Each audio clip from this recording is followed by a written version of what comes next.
I am so excited for today's show. We have Paul Adams. He's the Chief Product Officer and the Interim CMO at Intercom. And I have to say, I've been spending the last year with a lot of early stage AI founders, really planning kind of their go-to-market, as well as mature businesses that are pivoting into this sort of the new AI story. There's a lot of repositioning happening for incumbent kind of brands. And in both ends of the market, the case study that has come up consistently is what the work that Intercom has done with Fin.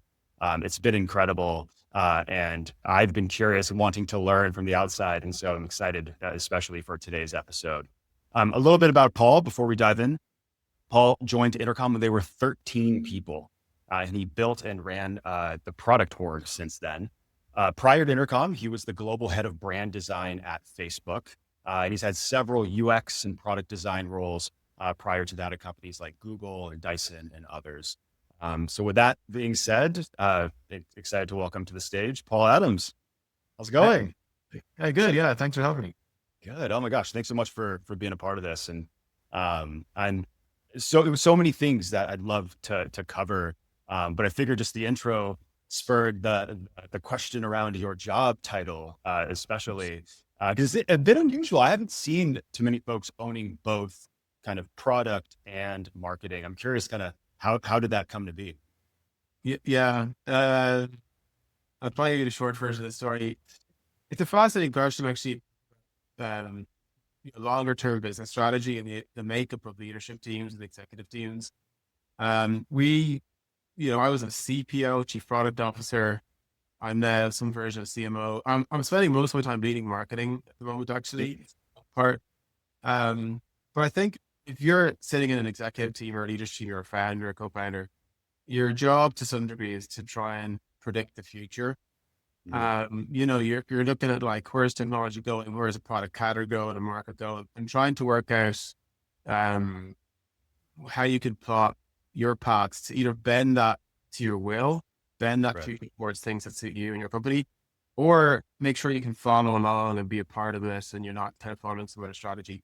So I was doing a lot of this thinking for Intercom, for the company, working on their company strategy for the last few years, trying to work out where things were headed. And as part of that, I was thinking about where marketing is going as well as where product is going. And we were at the time looking for a marketing leader. And I wrote these ideas in like the future marketing, what's happening, where it might go, I think it's very, very, it's changing in a very, very radical way, quite foundational way. And so in some sense, I accidentally auditioned for the job and got it. But I've worked in marketing, adjacent to marketing for a lot of my career. And one reason that this solution at the time appealed to us was that, to kind of predict the future, I think the best way is to study the past, understand the present, study the past, because history repeats itself and these technology cycles tend to have very similar patterns. And one pattern that I was kind of back, like did a deep research rabbit hole studying the internet. Why did Google win? Why did Yahoo lose?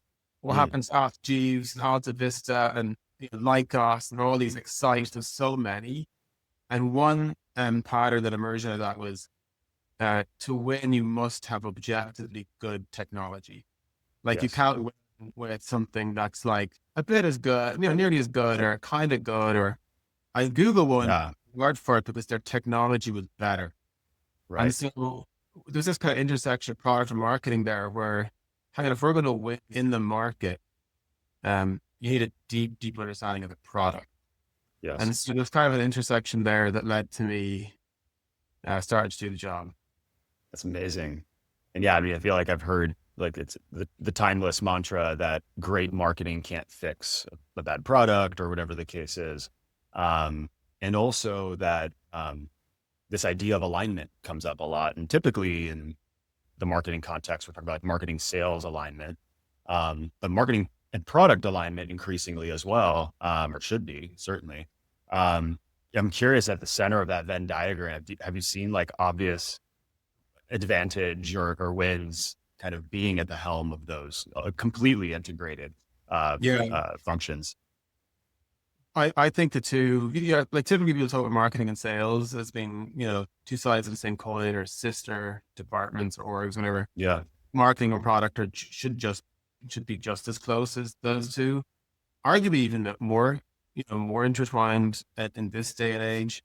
I think Yeah. with AI is such a black box technology that no one fully really understands. And certainly Mhm. like trying to understand if one AI product is good, another isn't as good, and then evaluate them is very, very difficult to do. It requires a lot of technical knowledge. And so the Sure. intersection of the two, I think, is increasing. And it's certainly the case at Intercom, and I'm sure it's the case at almost every company, that the product org don't understand marketing enough. Mm. Marketing org don't understand our product enough. And so Yeah. that was like one observation I had very early, that if we're going to do great marketing, the marketing team have to understand the product. Right. And look, this kind of sounds so obvious, but they don't. They Right. didn't. And that includes like not surface level product marketing. Like, hey, we made a web page, we enabled Right. say, like check out the GIF of the screenshot or whatever. Yes. No, it's like, how does the AI work and Yes. what better? And Yeah. how to think about it. So I've been trying to I've been trying to trying, I'm still working on it, get the product team to market their product releases directly. There's actually the Okay. PM who does the product marketing video, and getting the marketing org to better understand the product and get into the depths and details Yes. of works. Yeah. Makes so much sense. To your point, like the historical context of that overlap has been like launches or release notes or, whatever the case, or supporting kind of the change log or whatever on the product side. Um, Maybe messaging and positioning every so often, or when we have kind of big exercise, kind of more corporate kind of exercises. But the deeper we as non-technical folk are getting to understand longitudinal memory and context and state and these concepts that we're not, we're not the smartest people in the room around that connection. It feels like it's obvious to your point in retrospect, but especially so today with AI, when everything is pioneering, is frontier, we have to learn. And I think having that humility as a marketer kind of coming into that process, I think is an important attribute. Yeah. It's hard too. Like, I worked at Google. I was a designer at Google. I was in the UX team, research and design. Mm. And I remember like being quite intimidated by the engineering team at Google. I'm not technical. I guess like a long time ago, 2007 kind of era. I was like, I'm not technical. I'm just an IC. I don't know a designer. I don't know how PageRank works or how algorithms work. I'm not even Right. sure what an algorithm is. So it's intimidating. Yeah. But I think with AI, there's no choice. I think the winners will be companies who lean into this kind of blurring of roles. And that's going to Yes. include marketers becoming more technical and getting into it, getting Yeah. passionate about it. Yeah. We're on the topic already, so I would love to um, get your vision for marketing generally in the AI kind of native world that we're now living in, both in terms of the marketers being technical, but just holistically around the programs, the channels. Like, how do you think about just like the practice of marketing now in this new world? Yeah. Again, it's a future prediction, kind of game, right? Right. Yeah. I'm kind of looking at like patterns and trying to understand like, where is the technology going to take us? AI is changing so fast, as we know. And so I'm trying to like plot where it's going to go and what that might mean for how we communicate. Ultimately, marketing to communication. Yeah. Right. There are things we believe. There are things we want people to believe. Our job is to like persuade them that it's true, and Mhm. then drive business growth out of that. And yeah, the way I see AI going, I think like today AI can create a lot of content, Mhm. and it's useful as a tool to accelerate marketing production. But there's so much AI slop, there's so much crap, and Right. what I mean by that is just it's content that doesn't serve a clear purpose, and the ideas aren't clear. There's word salad stuff going on. There's like ridiculous Yeah. wordplay that people can't understand. So one big thing for me is, um, I often say to people, technology changes fast, but humans change slowly. and human psychology changes slowly. So the way in which, a Mad Men era customer consumes and understands information, the consumption for it might be totally different. A magazine versus TikTok ad. Mm-hmm. The psychology is this. The human brain is still the same. We still perceive information, understand information, comprehend information in the same way. And so actually, I think a lot of the best marketing will go back to those fundamental truths. The like psychology, the ways in which people process visual communication, written communication. So I think you'll see a return to like just classic good writing, good communication. I think people are going to dig back up the best books of the 70s and 80s and 90s on communication design.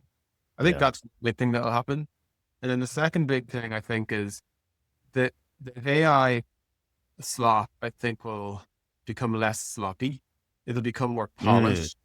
So it's going to be harder for people to recognize the difference between something that was created by AI versus created by humans. And at some point, it become indistinguishable. I think on platforms like Instagram, TikTok, and in those kinds of channels, I think it's already a little bit like that. Like, was that AI? Did I just watch? Yeah. Was it real? So we're already there. And when we get to that place, and which I think is coming in the next year or two, I think people are going to deeply yearn for content that is definitely human, like truly created, like thought up by, created by humans. And of course, students will use AI to help do that. But like, I love that this is live podcast, like, cause we're really here. Yeah. Like, we are not avatars. We are real it's people. all like, the show is the show. And I think there's going to be a return to content that feels very human. And that's going to mean it's going to be a bit messy, a bit scrappy. So I think we're going to move away from like polished marketing. We're going to move away from wordplay and catchphrases and people trying to be clever to like just people being very real and saying things that you would normally say. Like I say to the team all the time, y'all see content we've written, could be a headline, could be body text, could be anything. And I'll read it and I'll ask the team, like, would you say that to someone else? And they're like, I wouldn't say it like that. How would you say it? Like, well, let's say it like this other way, which is normal and feels normal. And I always say like, that's how we should say it. The era of like, cleverness, I think is already. People don't want to be marketed to. They want to understand you and kind of have that genuine kind of connection. The other research I saw this week from last week from Gartner was around like analog marketing, events, in person, community, these things, which I think hit on the same kind of emotional truth you're hitting on, almost a return, a nostalgia that we can kind of tap into as a practice. I think is really interesting. Almost like there's this cultural trend. I don't know if this is global, but I read about Gen Z kind of having this like resurgence in flip phones instead of iPhones. So there's almost this desire to kind of, I don't know, live a bit more, like understand what is real in a world where we're not going to have complete clarity, at least digitally, on what is versus isn't. Yeah, we had huge successful events last year. And like our marketing strategy this year is goes very hard on events. They're not polished. They're not like some fancy thing. They're your meetups. They're just like, hey, come hang out, learn. We'll try and teach you stuff we're learning. I hope you teach us some things. People want to connect. You get a yearning for like human connection. Yes. Well, I can't wait any longer to get into it. So I want to learn more about these events. I want to learn more about, honestly, to the extent you're willing to share, just the origin story for Fin, kind of more broadly. Just take us back. Like, what was the problem that you believed had to be solved, and how was Fin sort of the answer? Yeah, the origin story is actually quite straightforward. We Intercom, like we're a SaaS company. We had many years of like breakout success, growth, all good times. I lived all of this. Like you said at the start, I joined at the very start of the company. And Amazing. then things went a bit sideways. We went down the IPO journey. I think we lost our way a bit, lost focus, lost a bit about who we are and our DNA as a company. We didn't Mm, IPO in the end. The market crashed early 2020s, whatever. 20. Um, and then we had declining revenue growth, which for a SaaS company is not good, to say the least. So Mhm. Owen came back, who was our co-founder, CEO, into the CEO role. He'd been active there for a couple of years. And shortly after he came back, ChatGPT showed up. Okay. And we had a bunch of things kind of working in our favor. We had Owen coming back. Owen is like an inventor, a futurist, a risk Mhm. taker. For sure. So having Owen in seat was like critical to the decision to go all in on AI. And we had we felt like we had nothing to lose to some degree. And like, I think we had about 300 million in revenue. So it's not like we had nothing to lose. We had a lot Right, to lose. right. But the declining, the declining revenue growth wasn't good. And we had a machine learning team since about 2015. So we've been building machine learning products, which is now, of course, called AI, rebranded as AI products. Right. And, and a very talented team. It was a small team at the time, but led by Fergal Reid, really fantastic guy and very talented and smart. And so that moment, we had Fergal, this is it. This is the one-way door, the before and after moment, like the iPhone moment of the next technology wave. If the iPhone started mobile, this is going to start the AI wave. And obviously at the time, like there was the metaverse and there was like, Yeah. blockchain, and it wasn't obvious that it would be, but we had enough evidence. And the guy lived through some of this before. I worked in the first mobile team at Google, where I was Mm. intimidated by the engineers. And I'd seen the iPhone. I was there when the iPhone came out. So I have this front door, and Mm. Owen and Des had similar experiences, haven't seen this movie before. So that was it. Over the course of the weekend, we were like, ChatGPT, this is it. This is the moment. We're going to bet the company. Customer service is clearly going to get totally disrupted by this. Mhm. It's the case study people are talking about already. There's no world in which this isn't going to radically change. So we've actually bet the company on it over the course of the next week. Moved 70% of our product and engineering team to work on Fin, which wasn't obviously a product then. We said we Right. must be an AI agent. Um, it was also going to solve the problems that our machine learning product at the time called Resolution Bot couldn't solve, Mm. um, which was to like automatically answer questions accurately from customers, save support teams from their drowning volume. The economics don't work. Like support teams in a really bad place. Customer service isn't good generally, and it's Mm. all economics don't work. You can't just throw human capital at like a never-ending barrage of customer questions. And so Yeah. AI was clearly going to be a potential epic solution to the customer problem. So that's kind of it. And we just went heads down for like 2, 3 months. Launched it, I think, 3 months after ChatGPT, and yeah, it's growing extremely fast since then. It's amazing. And I'm trying to go back in my own timeline, uh, before seeing or when the things all built for you, right, was the big reveal event. It felt like it happened at a time when, and I could be wrong. You certainly have the timestamps probably than I, but Open ChatGPT was out, like the foundational labs were shipping and things were happening, but we hadn't fully embraced the sort of like agentic point of view yet, or at least there wasn't that wasn't in the collective consciousness yet of the industry. It didn't seem so.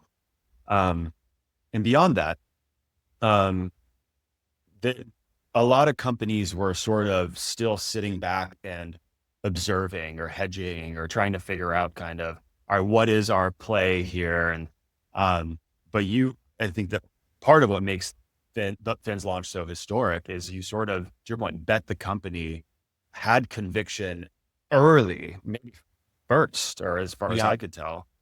Um, what gave you all the confidence, but also were there risks, sort of, I'm sure there were risks, but that you're willing to share, that you sort of like knowingly accepted kind of in taking that risk or taking that strong position? Yeah, you're right. Agentic wasn't really a term. It's certainly not as commonplace as it is today. And the first version of Fin, um, I think we called it a chatbot. I'm not sure. The Right. like resolution bot, which was its kind of predecessor, a machine learning product. The difference with that is everything was manual. You had to like do everything Okay. manual.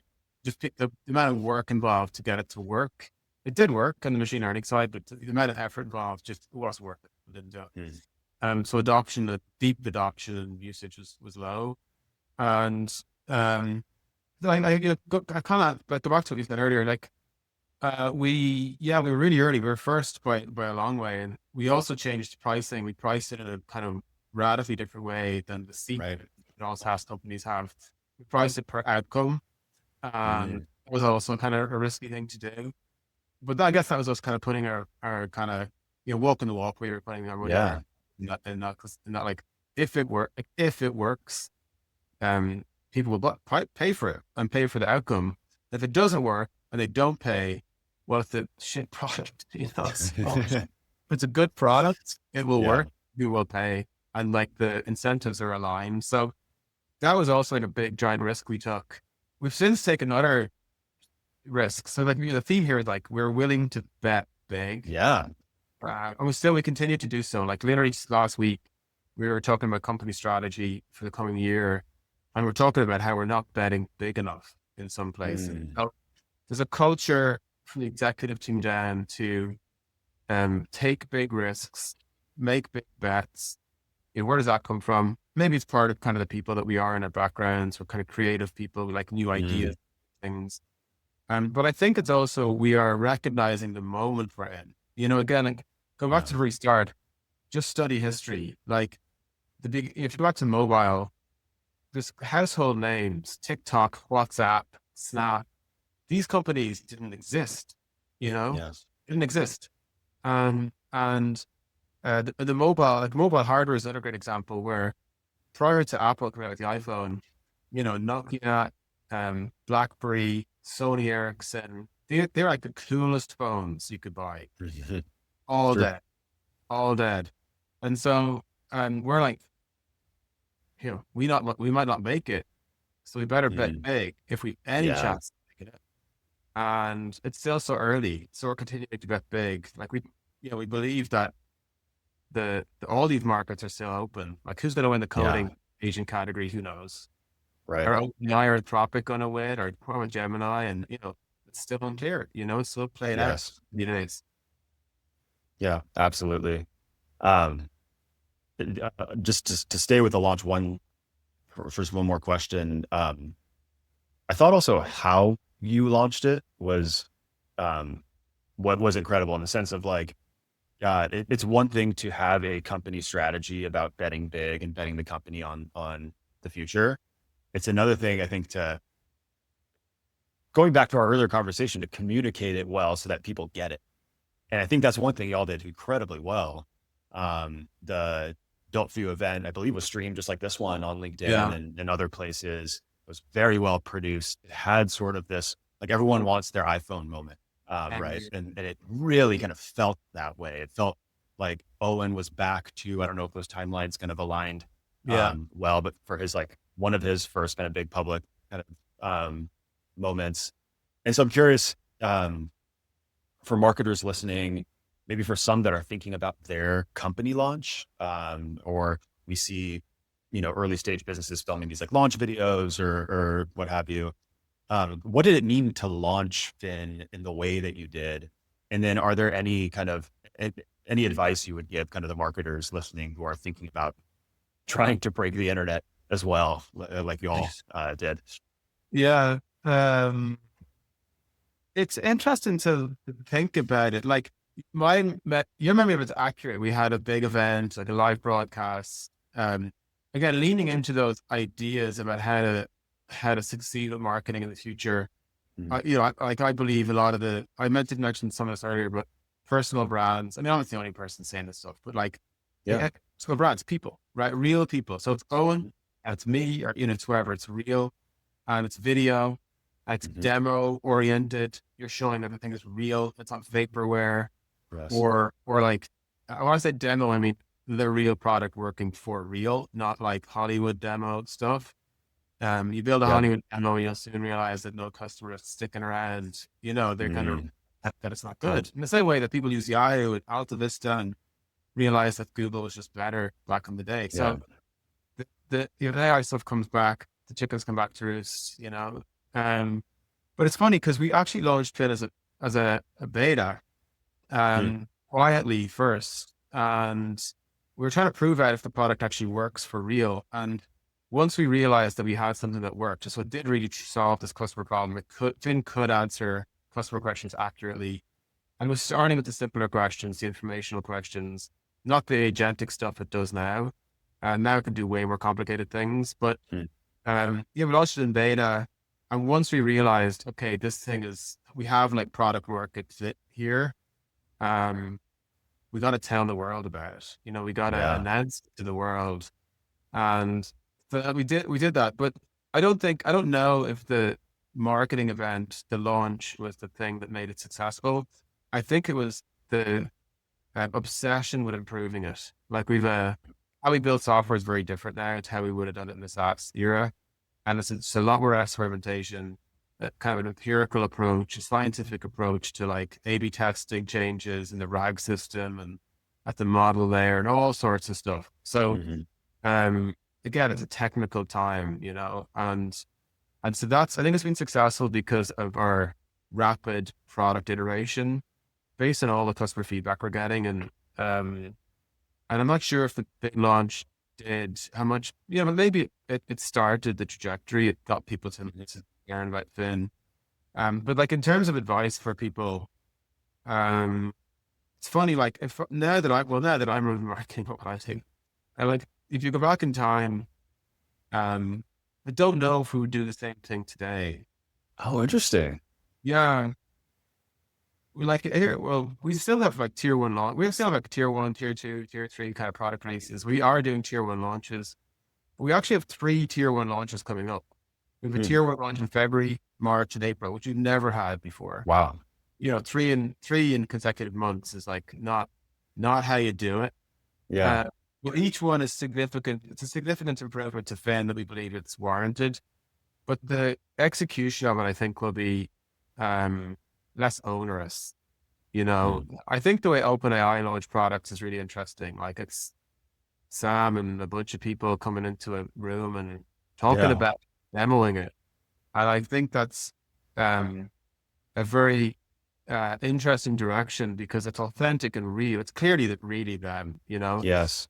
You can kind of see their passion for what they're doing in it.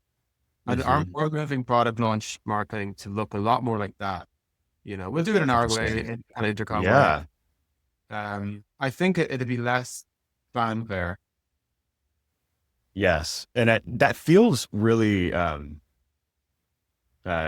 timely. Before we logged on to this, I'd seen just announced today Robinhood. I don't know if you saw this. Their earnings calls have typically been like the Polycom, like you would typically do as a public business. They're moving to a basically live podcast recorded, very much just like this one, Right. where they're Yeah. interviewing Vlad for every earnings call. And so it's interesting to see, I think this, um, one of the things I'm taking away already from our conversation, like the demarketing of marketing, like Right. making it more authentic, more human, even in earnings calls and tier one launches, and seeing kind of how that trend will continue. So I'm excited to follow along and see what how you all continue to kind of pioneer that model. Yeah. I'll let you know if it works. The other piece that I wanted to ask about was Owen in particular. We talk a lot about even today about it's about the people ultimately. Um, Again, whether we're thinking about that through the marketing context, through just the influence on the business kind of overall. But how did Owen's return kind of influence kind of conviction at the company, speed as well? You mentioned we locked ourselves in a room for a couple of months and got to beta with Finn. Um, talk just a little bit about just kind of the influence of founder mode, 2.0 kind of at Intercom. Yeah. The onus in founder mode before it was cool. you know? I really, Uh, yeah. So something I mentioned earlier, the transform, like Intercom's truly transformed from a SaaS company to an AI company. I think if someone came from the outside today and like looked at how we build software and how we take it to market, it looks like an AI company. Hmm. I can explain what that means in a sec, but it was brutal. Like it was a brutal, hard, painful transition. Hmm. And Owen drove it. You know, Owen was Yes. the person with the conviction that we must change and not change a bit. And I think a lot of companies, I see a lot of companies in this middle ground at the moment where they say like, "Hey, we are changing. We are becoming an AI company. You know, look at the things we've Yeah. done." And it's like, no, no, no, no, that's not it. You're like adding AI in parts, Right. you know, like we like blew up our strategy, blew up our roadmap. When I took over marketing, I actually deleted our marketing calendar, which freaked Oh, people out, you know. But and Owen drove this energy and culture in the company where mm, only must we change. We need to like embody radical change, and that's the only way we're going to make it out the other side. Otherwise, we'll be like a SaaS company with a whatever AI trench coat on. yeah. Not Right. going to be real. I mean, therefore, won't be able to compete with real AI companies. Like there are good AI native and as in like started in the AI era companies or category that are really good and talented and build good products, and we're not going to make it, you know, Mhm. unless we transform. And so it was like a really hard culture change. But we're out the other side a long time ago, and how we knew that at the time that we had to go too far to know where the boundary is. You Mm, know, if I didn't delete the marketing calendar, for example, the market calendar was really complicated. right. So many, it was like matrixed. Like there's so many meetings just about the calendar, meetings about plans for planning the calendar. Like, oh my God, like we're shipping nothing, you know? Right. Um, and I knew we'd need a calendar, but I said, the only way we know what kind of new calendar we need is to delete the one we have. And, Right. and a better version will grow back based on the needs of the company in the future. And that's what's happened. It was a really painful thing to do and it kind of freaked people out and led to a bit of chaos for a while. Um, but they're the kind of things you need to do. And Owen embodies that, Yes. my own, and then in the exec team with myself and Des as well, our co-founder and a bunch of other people who are who kind of love this stuff, Yeah. uh, to a fault probably. I Yeah. don't change too much, but we love it. It's where we Yeah. drive a lot of energy for this new world, and it's a lot of fun too, to be honest. I was going to say, like, it's well said. I think there's, uh, for a lot of folks that are maybe resistant to change, like this is a really stressful, high anxiety, like season of our industry. But for those who are, again, intellectually curious and they're excited about um, changing all their kind of maybe pre-existing notions about how we work, how we market, like our very role, it's it's exciting. And every day we're learning something new, and it feels like kind of to the thread we're kind of carrying throughout the conversation around the Alta Vistas and Lycos and others of the past is like we're writing the new story. Mhm. And so I guess I share that excitement. I think that we have a chance to not just revisit the playbooks that we've been doing our entire careers. We have a chance to write new ones. And all of us, whether you're in product or marketing or engineering or support, wherever, we're all in this state of reinvention together. It's not Yeah, like just a marketing problem or just a product opportunity. yeah, So it's really great. Um, this sounds like hyper tactical, but I mentioned I'd done a couple consulting kind of engagements here, and what a lot of folks when they think about your product kind of architecture or sorry, naming brand architecture for the product, um, they reference Fin as the example of record for anthropomorphizing an agent mm, versus hey, should we just be like Agent Force, or should it be like the Intercom AI support agent, or I think you referenced it was something bot kind of Yeah. prior. Why did you guys name it Fin? And it feels like that kind of set the wheel in motion for a lot of anthropomorphization, or whatever the word is, of agents. Yeah.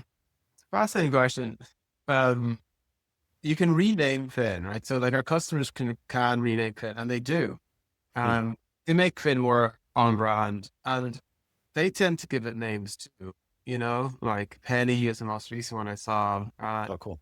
So like our customers do this too, and not all of them, but most of them. And I don't again, I don't know where this will go. Like at the time, there's this dilemma at the time, which was, uh, should we clearly communicate that you're talking to AI? Like when Mhm. AI is as good as a human, um, should we tell you? We did loads of different experiments, and again, back to the psychology thing. There's this fascinating psychology around this. Like, people hold AI to way higher standards than they hold humans to. Like, Oh, we'll hear interesting. from customers like, "Hey, Finn hallucinated. That's wrong." We're like, "All right, what was it like?" Well, it's like, "Oh, like it's a 0.001% hallucination rate." Like, okay, Yeah. like how many times do humans get it wrong? Oh, Right. wait, what? Not only do they Right. get it wrong, they forget, they tell white lies sometimes. Like Right. Right. we hold AI to this crazy high standard relative to humans. And so there's like interesting questions around like, when should AI clearly state that it's AI, or when should it say it's not? So I don't know that like anthropomorphizing and like our AI agent is the right thing to do. I don't know, to be honest. Yeah. At the time, we were trying to create something that people would like talking to. So the Yeah. first Jin icon was this like fun, friendly guy, like big smiley face. Like Intercom's a smile anyway, but Right. this is even smilier than Intercom. And it kind of bounced around a bit, Yeah. uh, since quieting down. So like, from memory, I think we were just trying to make it approachable, welcoming, clearly a computer, clearly not a human. Mhm. But the technology's advanced so far now that, it is already at times it will be indistinguishable. We actually have loads of customers of our customers who think that Finn's a human. You know? Really? Yeah, because The customers. yeah, Yeah. Finn is an Irish boy's name. Right. Uh, yeah, our head of design, Emmett, his son is called Finn. I think Oh, he that's that's why the amazing. product's called Finn. Yeah. That's awesome. Um, and I think the translation of Finn is something dubiously rated to resolution rate, so can't Oh, remember. really? Yeah, but Finn is the name, the boy's name. And so, yeah, people think they're talking to a human. Yeah. So again, like, I don't know where this will go in the future. Um, but I do think it's going to be important that, people understand when they're talking to computers and when they're Yeah. talking to people. Yeah. No, I think that's right. It is interesting. Just again, footnote. Um, it has sparked so many conversations with people. They're like, it was genius. Here's why. Like, and so it's interesting how sometimes in the moments we're like, hey, like this felt intuitively right for us. And we're trying to figure out what the future is. And this was our best hypothesis. Uh, but Yeah. it's certainly, I think, the ripple effects of that across the industry have been felt for sure. Yeah. Another thing real quick was that we were also trying to create a brand. Like Mm, resolution font is not a brand. You can't, it has no, it's dead on arrival. So we fair. were trying to create a brand. We're trying to create a new product category effectively, but a new company. There's loads of people who've no idea Fit is made by Intercom, which is a Yeah. problem. That is a measure of success. Yeah. So we're trying to create a unique identity and brand within also. I know we didn't have this in the notes, but on that point, um, is there, do, uh, do you have sort of some philosophy or point of view on when and how you position Fin relative to Intercom in the market? Is there, um, I imagine it's an evolving kind of set of learning, but have you found any good rhythm around kind of building equity in the name of the product brand, but then also wanting, of course, to tie it to the corporate brand as well? Yeah, it's very difficult. Like we're wrangling with that right now. Mm, Kind of origin was we were trying to create this brand at Fin, and the reason that we didn't use the name Intercom or Fin by Intercom or Intercom Fin or whatever was that we wanted to clearly separate the SaaS company that was Intercom with this new mm, AI product that is Fin. So we were going from 0 to 1, and we believed that at the time we believed that was important because we thought that if people realize that it's built by Intercom, they're going to think it's like a SaaS company masquerading as an AI company, or, right. oh, look, this SaaS company thinks they can build AI products, but they can't, which is true Yeah. for a lot of companies. I think they don't have AI labs. And we were like, no, Yeah. no, no, we're different. We have machine learning scientists here for years. We know what we're doing. And so we were trying to distinguish the two and not have the Intercom brand, I guess, like muddy the Fin Right. I brand. But actually, what happened was Intercom had a big turnaround story. So the Intercom brand kind of came back, and Yeah. it's like a good thing. But and so we're now like, oh, should we say it's Fin by Intercom? We do that sometimes, Mm, but we're still invested in building the Fin brand. It's harder to do it. Like even with AEO, for example, it's way easier to build AEO with Intercom because it mm, does expertise and so on. But um, Fin is harder, but we believe that Fin is the future of the company, right. and therefore, like, we must invest in the brand over the long term. Yes. It's interesting because I've seen that sort of like complexity of brand architecture, I suppose, in the at Gainsight with our event brand. Like we built a lot of equity into this thing called Pulse. And at Mm. one point, more people had heard about Pulse than they had Gainsight. And that became sort of a tension for us to navigate. And so brand architecture, I think, is one of those things that there's no like perfect answer. It's just a series of learning and experiment and figuring out what's contextually relevant for each company and each business. So I can foretell, I guess, a lot of marketers kind of in this new reality now, where maybe it's less so a thought leadership brand, much more so a product brand, navigating that Yeah. tension well. We did have a question from the audience. Again, you mentioned this sort of transition from SaaS to AI, and I don't have your name listed here, unfortunately, but whoever you are, thank you for the question. How has AI changed the speed of marketing at Intercom? And has it forced you to release? I'm going to assume the question is on the marketing side faster. Yeah, very much so. Very much so. When I kind of took over, my observation was, as well as like the marketing and product tools being too disconnected, my observation was all this planning and overhead and orchestration, like it came from a good place. Like marketing orchestration is important. It's way too slow. Like Mm, the shipping nowhere near enough on the content side, on the product marketing side, on the event side. And not only was it moving way faster, we like multiple product updates a week. And so planning over like a quarter makes no sense.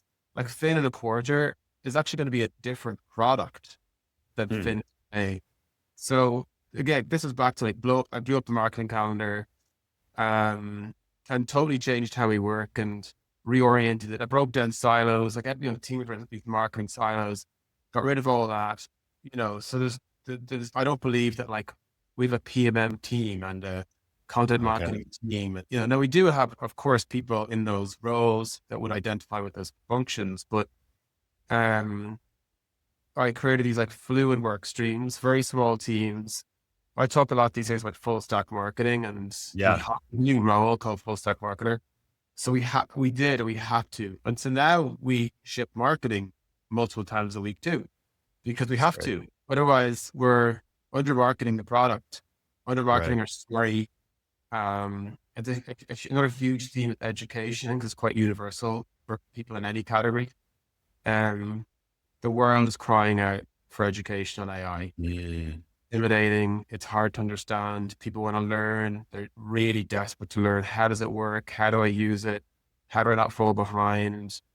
And so we've done a lot on education and trying to educate people about AI and how to think about it. And so okay. again, the only way we can do that is like ship, ship, ship, ship, ship. Right. Uh, I'm obsessed with shipping. It's speed. It's very much an Intercom cultural thing in the product and engineering teams. And that's what I've brought to marketing. Obsession with shipping and speed. So we've totally changed it. It's But by the way, amazing. there's trade-offs, right? As well. Some of the stuff goes out that you're like, oh, okay, you Yeah. know, like to Right. shift. Like there's Yeah. an opportunity for all of us in this too. It's like we need to break that now not defunct, but we need to challenge this idea of like cost, time, quality, pick two, or whatever that Yeah. old kind of analogy was, and say, well, the tools have evolved, and if we can move pretty quickly, how do we maintain that taste at scale, develop the right rhythms internally around it? Paul, I'm doing a terrible job at time management because there's so much more I want to talk about. So I've highlighted a couple of things here I'd love to chat about. But one is more than just like the leadership side. And you've spoken a little bit about speed on one hand, but also maybe pushing back on like the grind culture and, like hard work, not, I don't know, maybe performative work or whatever it is on the other side. How do you think about this whole like 996 thing? How do you think about it as a parent? Um, just your kind of observations on what it takes to be successful working at a company like Intercom. Hmm. I have two very strong opinions here. One, and this is like you live and learn. I'm 20 years Mm, into it or something like that. So you live and learn the hard way. I have two really strong opinions. One is when people are tired, they make terrible decisions. mm, Terrible. So if you're working 996, which is like 9 a.m. to 9 p.m., 6 days a week, you are making terrible decisions. You're tired. Like, yeah, sure, young people have more energy than older people, but like still, um, it's not a sustainable way to work. And if you're like grinding and grinding and grinding out progress, you're making decisions for the sake of decisions. You're kind of mistaking progress, you're mistaking like decisions made for progress. And yeah, actually, some of these decisions are going to really come back to haunt you in the weeks and months to come. People talk about like one-way decisions, like one-way mm, doors. Can you reverse decision easily or not? I think people who are grinding 996 and making very bad strategic decisions at times. mm. So like I do think that people who are tired make bad decisions. And if you can work 996 and you're genuinely not tired, wow, you're in the 1%. Right. Yeah, something. You may not be Uh, human, but yeah, you're yeah, impressive. I don't know what you're doing, but fair play. But the other thing is that I really, really deeply believe is the people who win and are very successful work really hard. Mhm. Like I've been working since I was 14, like Mm, hard work is required. And it's just how you work, be yeah, smart about how you work. And, I'm obsessed with goal setting. We have a whole thing about goal setting, which called with weekly goals and daily goals, and they all ladder up into the strategy. And everyone should have goals. They know what to do on that day and have it, participate in the bigger picture. And I mm, think that's how you get a ton of work done, but in less hours than a 996, right. And the last thing I'll say is, um, I think a lot of creative, great companies are created through creativity and new ideas. And I believe a lot of them form in the subconscious. I was going to Like, ask you about this. Yeah, tell us yeah, more. it, people say there's no, again, this is psychology that you gotta like this. Mhm. If you're into this kind of stuff, it's just fascinating how the brain work. But some people say like there's no such thing as a new idea. Every new idea is a new combination of existing ideas. And I kind of subscribe to that more or less. That's why you get these things like, we're Uber for X, like Right. people just combining old things in new ways. Yes. And the way that those things emerge in your brain is that you need to, first of all, consume a lot. So the more you consume, like reading, listening, I'm a big believer people should read.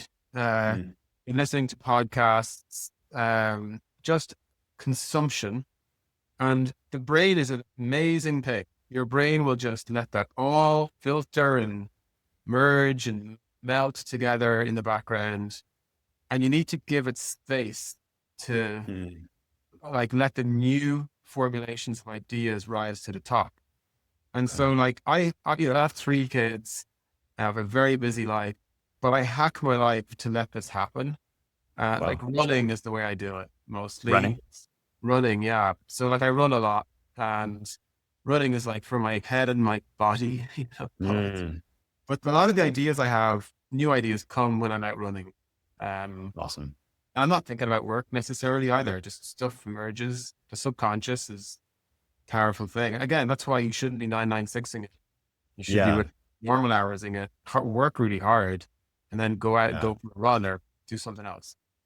Yeah. No, I love that being intentional about your time off work, not necessarily to always have that next best idea, but it's an interesting consequence almost of taking care of yourself, having interesting, like uh, investments in your health and well-being and social kind of, communities, paradoxically then create the space for those ideas to come. Absolutely. Yeah. So goes back to our humanity, right? Like ultimately, like we are, we're realizing more and more as we stand in the front door of super intelligence, just how human we are. And as such, how we need to take care of ourselves.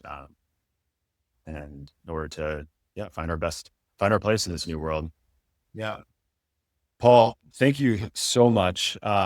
Again, man, so much more we could talk about.